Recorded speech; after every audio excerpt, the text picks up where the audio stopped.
నమస్తే. ప్రతిపక్ష నేత కేటీఆర్ మాత్రం ఒక ట్వీట్ చేస్తా ఉన్నది, అది వైరల్ అవుతా ఉన్నది.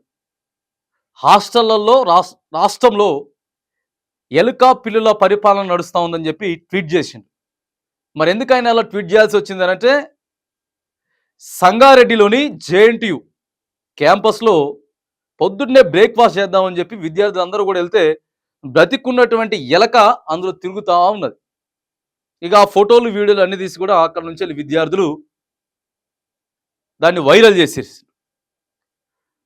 చేసేసిండ్రు. సరే, ఇదంతా కూడా హాస్టల్ అన్నిటిని కూడా అప్రమత్తం చేయాలి, హాస్టల్ పరిస్థితులు పట్టించుకోవట్లేదు, అక్కడ ఉన్నటువంటి సూపరింటెండెంట్ కానీ వార్డెన్ కానీ దాదాపుగా సంక్షేమం హాస్టల్ అన్నీ కూడా ప్రభుత్వ ఇక ఎక్కడెక్కడైతే ప్రభుత్వానికి సంబంధించినటువంటి క్యాంపస్లలో హాస్టల్ ఉన్నాయో సక్రమంగా నిర్వర్తించట్లేదు, కానీ లక్షల బిల్లులు మాత్రం తీసుకుంటున్నారని ఆరోపణలు వచ్చినటువంటి నేపథ్యంలో దీన్ని మరొక ముందే హైదరాబాద్ జేఎన్టీయులో అక్కడ ఉన్నటువంటి ఫుడ్ని పిల్లి తింటా ఉన్నది.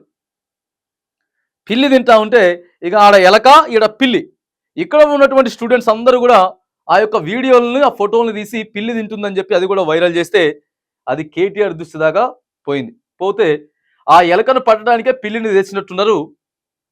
ఇక ఎలకలు వస్తే పిల్లల్ని, పిల్లల్ని వస్తే ఎలకల్ని, ఇదాండి రాష్ట్ర హాస్టల్ అంటే చదువుకునేటటువంటి విద్యార్థులు ఎక్కడెక్కడి నుంచో తల్లిదండ్రులను వదిలేసి స్కూళ్ళ, కాలేజీలు లేకపోతే హాస్టళ్ళు వాటన్నిటి కూడా చదువుకోవడానికి కొన్ని వందల దూరం నుంచి వచ్చి చదువుకునే ప్రయత్నం చేస్తూ ఉంటారు. అస్వస్థతకు గురైతే ఇప్పటికే గురుకులాలు ఎన్నో చూసుకుంటా ఉన్నాం, గురుకులాలు దారి తప్పిపోతా ఉన్నాయి.